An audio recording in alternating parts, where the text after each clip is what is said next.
Our first guest tonight has been fighting for a free and fair election in Pennsylvania and indeed around the country. He was in a courtroom in Williamsport, Pennsylvania, about an hour north of Harrisburg yesterday. And joining us this evening is Rudy Giuliani, the president's attorney, former mayor of New York City, federal prosecutor, and now leading the fight for a free and fair election. Rudy, great to have you with us. Let's start with where are you now? Where is the campaign in Pennsylvania? Well, I'm in Washington now. The campaign in Pennsylvania. The judge is considering all the papers that he's been given, so he'll take a few days to decide on what the next step is. Today we had some significant victories. We had a significant victory yesterday in Nevada, where a five-member county board of elections in Clark County, which covers Las Vegas, decertified as the winner a Democrat, replaced with a Republican based on irregularities. So those are the same irregularities that we have, except only maybe 1/5 of them, because he only was running in about 1/5 of the district. And the irregularities there have to do with the signatures being improperly identified. Many signatures that were improperly identified, to the point that it would easily, if the same criteria is applied to the Trump campaign as the 5 Democrats applied to that campaign, it would pretty easily overturn the election. Well, in Pennsylvania, you also had another positive development as well, in which, what was it, about 8,000 illegal ballots. You want to toss them out. The Supreme Court is going to hear that case. That's very positive. The issue of also observers in Pennsylvania, the suggestion that observers don't have to watch, they just simply have to be present. That seemed to be the conclusion of the court. Was that your takeaway? Lou, of all the political decisions and the kind of awful things judges have to do when they act like political hacks, this may be the worst.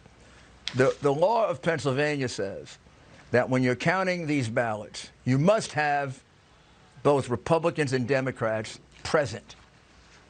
So when we were thrown out en masse, we went to court. And the first judge, a Democrat appointed in Philadelphia, said, well, you're present. You don't have to see. Well, because that's ridiculous. What's the point of being there? We're not there for fun. We're not there to, play video games.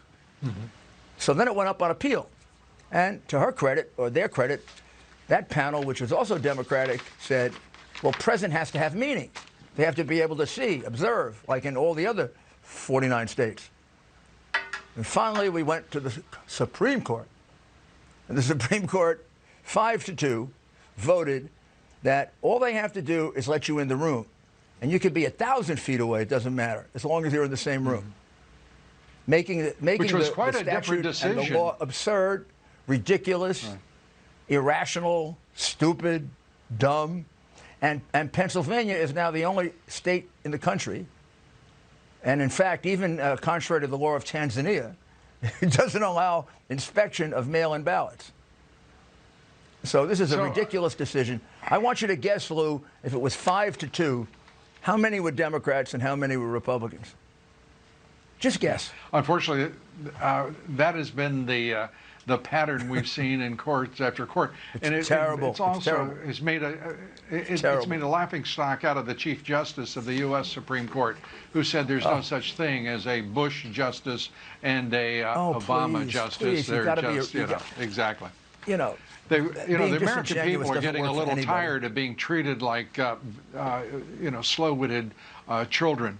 It's nonsensical. It's an insult, and indeed, this whole fraud is an insult against this country. I want to share with the audience one of the affidavits that has been given to us by an unidentified whistleblower, and it pertains to Dominion, a whistleblower who also saw what happened in Venezuela, and and the very similar events that took place in the United States on November 3rd. If we could put this up, please, to share with the audience, because it is indeed alarming. The whistleblower says this, if we ever get it up. I am alarmed because of what is occurring in plain sight during this 2020 election for President of the United States. The circumstances and events are eerily reminiscent of what happened with Smartmatic software, electronically changing votes in the 2013 presidential election in Venezuela. What happened in the United States was that the vote counting was abruptly stopped in 5 states using Dominion software. At the time that vote counting was stopped, Donald Trump was significantly ahead in the votes. Then, during the wee hours of the morning, when there was no voting occurring and the vote count reporting was offline, something significantly changed. When the vote reporting resumed the very next morning, there was a very pronounced change in voting in favor of the opposing candidate, Joe Biden. That, from a whistleblower who was present both in Venezuela in 2013 and in this country as we were counting votes overnight on November 3rd. Your thoughts? Well, Lou, I don't know if people can appreciate this, but I think when they do, they're going to be outraged. Our votes in 27, 28 states that are counted by Dominion and calculated and analyzed, they're sent outside the United States. And they're not sent to Canada, they're sent to Germany and Spain. And the company counting it is not Dominion. It's Smartmatic, which is a company that was founded in 2005 in Venezuela for the specific purpose of fixing elections. That's their expertise, how to fix elections. They did it a number of times in Venezuela, they did it in Argentina, and they messed up an election to a fairly well in Chicago. And there's a whole congressional record that you can go look at about what a terrible company this is. Mm-hmm. Well, that's the company that was counting and calculating on election night. And they did all their old tricks. Well, they stopped it. Yeah. They also switched votes around subtly, maybe 10 per district, so you don't notice it. They got caught in Antrim County, which is how we found out about them. And we are in the process now of investigating this in great detail.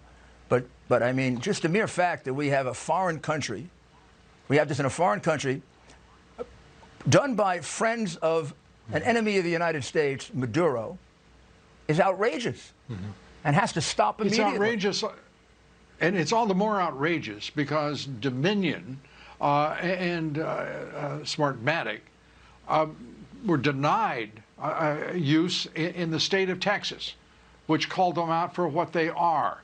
They have a clear record. Democratic senators sending letters in 2019, joining with Republicans now in decrying the reliability and the ability of that system to avoid manipulation and fraud, without any one of these secretaries of state in various states responding and shutting them down. Well, Lou, the amazing thing is, Carolyn Maloney, the congresswoman from Manhattan, wrote a letter in 2006, 2007, explaining everything I just said. We shouldn't be using this company that was founded by Chavez to call votes in America because their specialty in Venezuela is cheating. Well, apparently the governors signed them up and never bothered to do any due diligence of any kind. Also, the company Dominion is a far-left, radical company. Some of their people have written and tweeted the worst things about Trump and Republicans that you could possibly imagine. They've since taken it down, but we have it. So we've got a very radical, far-left company with some of their high-level people supporters of Antifa. Can you believe that? And they're using a Venezuelan company as the vote counter, which is known for changing votes, and also known to have the most insecure computers in this business. I think Rudy, you'd only pick them. We're going to have because you want to cheat. We're going to have to wrap here. You get the last quick word here. I was going to say, you know, the conclusion you have to come to is you either picked him because you're grossly negligent or you don't mind if you're cheating. And they're only going to cheat in one direction. After all, the chairman of Smartmatic is very, very close to none other than Mr. Soros. So how do you think they're going to cheat? They're going to cheat Democratic. They're going to cheat left-wing. They're going to cheat radical. That's what they are, left-wing radicals. Rudy Giuliani, we thank you very much. Rudy Giuliani, attorney for the president, and picking up some favorable wind at his back legally over the last 24 hours. Thanks for being with us, Rudy. Up next, a witness to voter fraud in Georgia says Joe Biden's vote tally in that state is artificially inflated. His name is Garland Favorito. He joins us right after the break with more on the battle for the White House. Stay with us, please.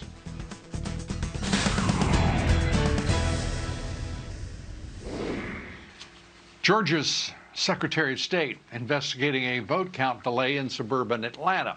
Fulton County election officials initially claimed that it was a burst pipe to blame for an election night delay in counting at the State Farm Arena. Then, according to text exchanges released last week, the leak was described as highly exaggerated by those officials. Now we know just exactly how exaggerated it was. They shut down voting because of a leaky toilet that was not in any way related to the area in which they were working. That's highly exaggerated. The question becomes, why did they do that? Well, speaking of why, Georgia Secretary of State Brad Raffensperger also complaining about President Trump's charges of electoral fraud in his state, telling the Hill, quote, "It's really the spinners that should be ashamed for playing with people's emotions. It's one thing to motivate people, I get that, but to spin people up and play with their emotions, it's emotional abuse, and they ought to grow up and start acting with integrity." And I would say to the Secretary of State, you're playing with votes, and you had better quit, because that is, well, very troubling to people, citizens for whom you work. Well, joining us now is Garland Favorito. He's co-founder of Voter Georgia, an election integrity watchdog organization that's been closely watching this vote count. Garland has said for months that the Dominion machines used all across Georgia, new machines, couldn't be trusted because they can be hacked. And I want to point out that Garland and I have talked on this broadcast, 14 years ago about election integrity across this country. Garland, give us, first, it's great to see you, and give us your sense of what is going on with Dominion and the state of Georgia and what role it's playing in all of the irregularities in Georgia. Well, Lou, first of all, thanks for having me back. That was 14 years ago. You were on the other network, so it's a great honor to be back on your show. I admire all you've done for election integrity over the last 15 years. In regards to Dominion, we actually have not been arguing against these machines for months, Lou. We've actually been arguing against these machines for years. And in fact, we've been arguing against and for verifiable, auditable, and recount capable voting for 18 years. So this is not a new thing that we just discovered that was going to be bad. We warned the Secretary of State and multiple Secretaries of State, even his predecessors, that something had to be done, and he did the wrong thing. One of the things that are wrong with these machines, the Dominion machines, is they have votes that are encapsulated in barcodes or QR codes that you as the voter cannot verify. So when you go in and you fill your touch screen out and then you click the button, you get your paper trail out, the system accumulates the votes that are in barcodes, not what you actually read, because you and I cannot read barcode, nor can anybody else in America or the state of Georgia. Right. So that's just that the first. barcode is what is referred to in some, and I appreciate you calling it a barcode. It is that. It's hard to read, almost impossible for an individual to read. It's called the QR code, Right. and it's a piece of paper that you're given as your memento for having voted. So this recount, give us your judgment about this. This recount, the so-called hand recount, how effective is it then in establishing, verifying the vote? So that's a great question, Lou, and I'm glad you asked me. So as you mentioned earlier, there is some concern about the Dominion software and malware that may or may not be in it. So in ordering the hand count, we were elated as being election integrity advocates because we believed that we would finally get to see whether or not these machines are counting accurately or not. However, what happened was when the Secretary of State Raffensperger ordered the hand count, which was a good thing to do, he then told the counties that they will put all of their results into his system, which is a system called Arlo, made by a company called Voting Works. And that system, that process is fundamentally flawed because he's going to tell the counties now what their results are. You know, in elections, as you know, Lou, the precincts tell the counties what their results are. The counties would tell the state what their results are. Elections are from the bottom up. The results come from the bottom up. Well, now he has reversed it with this, what I feel a fatally flawed Arlo program, which, and he's going to tell the counties what their results are. So that compromises this audit that we've spent 3 or 4 days on. So we're very, very disappointed about the mechanism behind the audit.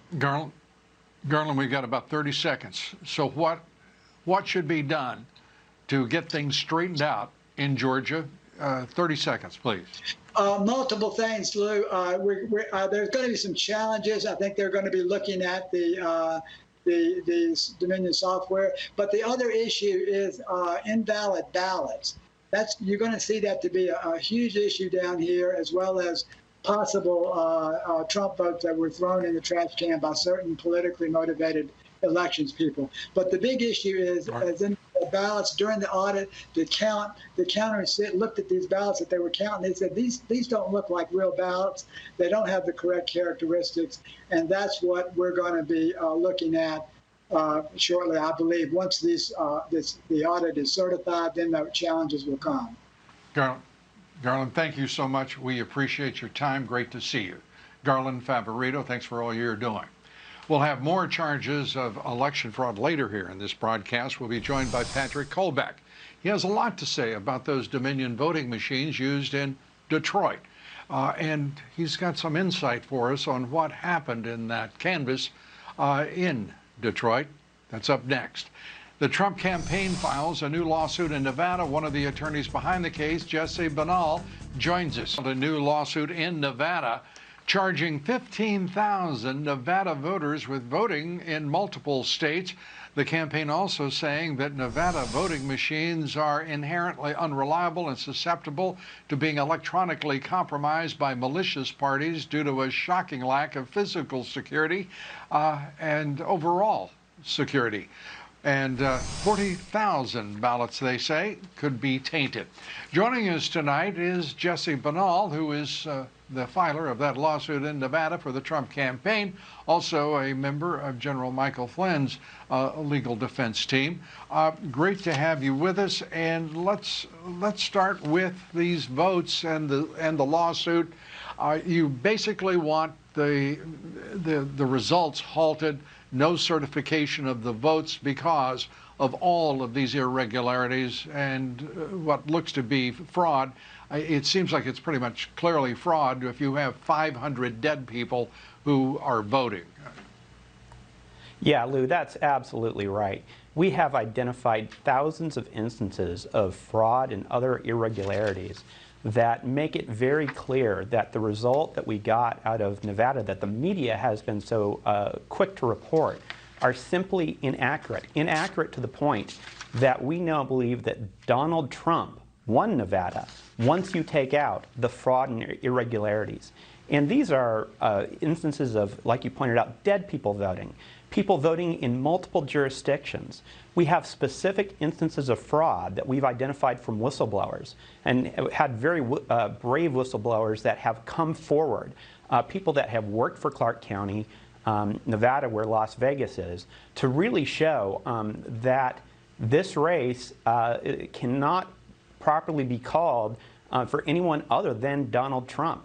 And one of the really amazing things is the Clark County Commission the other day threw out one of the races, and based on admitted instances of irregularities. And if this election wasn't good enough to show that you had an election of a county commissioner, it certainly wasn't good enough to show an election for President of the United States. What were the irregularities in the instance of the local race? And I understand that amounted to just about a fifth of the total votes as compared to the presidential. Give us a sense of what those irregularities were and how they pertain to the presidential. Yeah, that's a great question. It's a lot of the same instances that we have pointed out, such as people voting twice, such as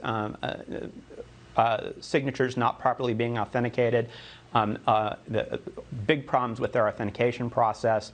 A lot of instances like that, ones that they've identified are over 900, but in reality, the total number of irregularities are far, far more than right now the county officials are willing to admit.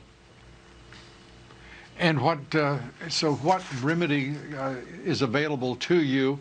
What can you do to move this forward? Well, we think the most appropriate thing, because we know that President Trump supporters are out there and have voted so strongly for him, the appropriate thing to do is to have a court here in Nevada recognize that President Trump's electors are the ones that will represent Nevada in the Electoral College. And the court certainly should not sit the electors that have pledged to support Joe Biden. So straightforwardly reversing the outcome, given the count of the votes that are so irregular, invalid, including 500 dead people's votes. Absolutely. It's the court, of course, can come up with a remedy that it thinks is appropriate, but that's the remedy that we think is most appropriate in this case. To recognize the truth that Donald Trump won Nevada. Jesse Binnall, thank you very much. We appreciate it, and we will be following the lawsuits and all of the developments in Clark County and indeed the entire state of Nevada. Thank you so much for being with us. Up next here, Dominion voting machines in Detroit. Were they connected to the internet? Who connected them? And what did they send over that connection? We'll take that up with our next guest, Patrick Kolbeck, a poll watcher in Detroit. He's filed an affidavit detailing what he's seen. We'll be right back. Stay with us.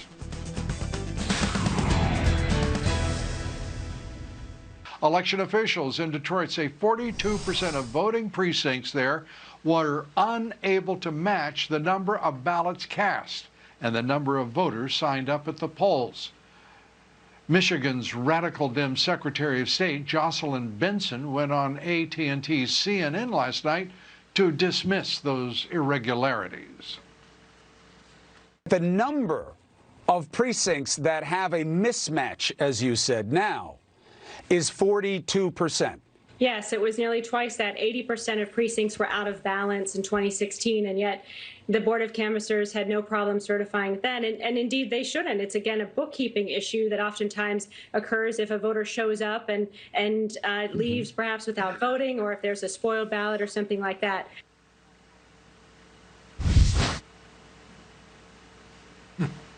Well, joining us now is Patrick Kolbeck, an election challenger in Wayne County, Michigan. He signed a sworn affidavit charging Dominion voting machines were connected to the internet. Colbeck is also a former Michigan State Senator and joins us tonight. Good to have you with us. Let's turn, Patrick, first to the canvassing of the vote.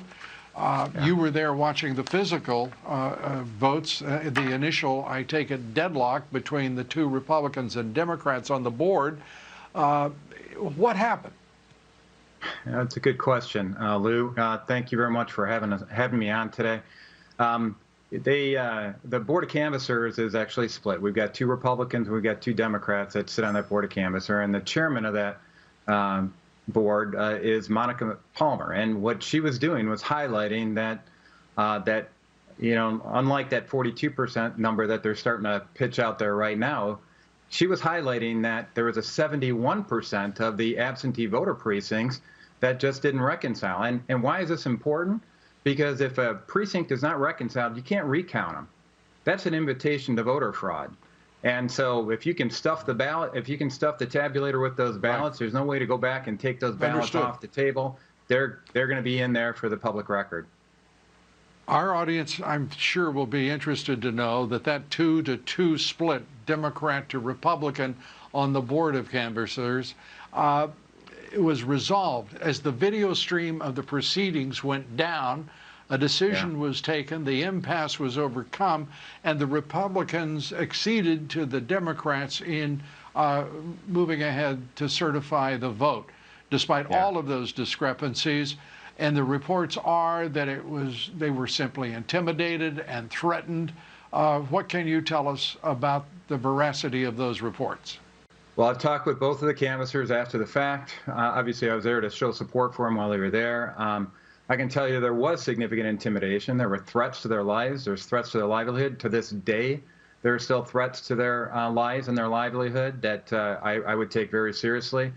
During the meeting, I was a little upset when I heard comments from Democrat canvassers accusing them of racism for holding Detroit accountable for that 71% number, and it was very intimidating if you're not used to that. And what I can say happened is that the chairperson, that's Monica Palmer, was very concerned about finding an arrangement that first of all, fulfilled her duty as a canvasser, which is to make sure that all the reports are in order and that they can validate them. Well, when you got 71% of the precincts that are invalid, in contrast to what one of the Democrat canvassers said, hey, 71%, that's okay, that's normal for us, it shouldn't be a big deal. No, it's a big deal, and it's about time we make it a big deal, and I was happy that they rejected it the first time. But Monica was seeking to have something that could address everybody's concerns, so she proposed to have an audit of the system. Now, we know that if a really true audit, a real audit, not a fake audit where they just rubber stamp it at the end of it, but one that goes through both the paper trail and the electronic trail, we're going to find out that there is consistent violation of the chain of custody around the election results, and there's no way this should ever be certified. That's what Monica was pointing out, and if we actually did that full audit as proposed on it, they would be fully justified in not certifying that election. Matter of fact, the Democrats shouldn't be certifying it either. If they weren't playing politics, they wouldn't either. Yeah, this is, it's no longer playing politics. I mean, this is deadly stuff that we're watching because of the threats, the intimidation, nationwide. It began, I think, in earnest with, of course, attempting to block the election of Donald Trump. Then an investigation, the special counsel, an effort to intimidate him, to overthrow him, and it's being carried out across the nation. I want to put up your Secretary of State there in Michigan and what she said specifically on this issue. Jocelyn Benson, may we have that, please? Okay. Well, it appears that the truth won in this scenario. Basically, the evidence is clear. There were no irregularities. There was no evidence of widespread fraud. And in fact, they were simply minor clerical errors than we were discussing, actually less clerical errors than in past elections. 71% is fewer than what they had in previous elections? Yeah, technically it was 72% in the August 4th primary. So I guess that's factually correct. Still unacceptable for me as a voter. I have, in my old Senate district, I had clerks that were present there that they would not rest until all of their precincts were balanced. So it would be 0% were unbalanced. For Detroit, for some reason, they have a different set of rules. And it's about time that they were held accountable to it, because it impacts all of ours. It disenfranchises all voters. And here's one bright spot in all this, is that I've seen in the wake of what's happened in this outrageous subversion of election integrity, I'm seeing Bernie supporters getting together with us, because if anybody knows about election integrity subversion, it's a Bernie supporter, because they've had elections stolen from them repeatedly. It's people from libertarian stripe. It's our establishment Republicans that are getting together with our grassroots Republicans. Everybody's rowing in the same direction for the first time. The key is to see it through all the way through these court challenges. Patrick, we thank you for being with us. Patrick Colbeck, and he has filed a sworn affidavit on the fraud and irregularities that have taken place there in Wayne County. Patrick Colbeck, thank you for being with us, and thank you for standing up for what's right. Stay with us. We'll be right back. Minutes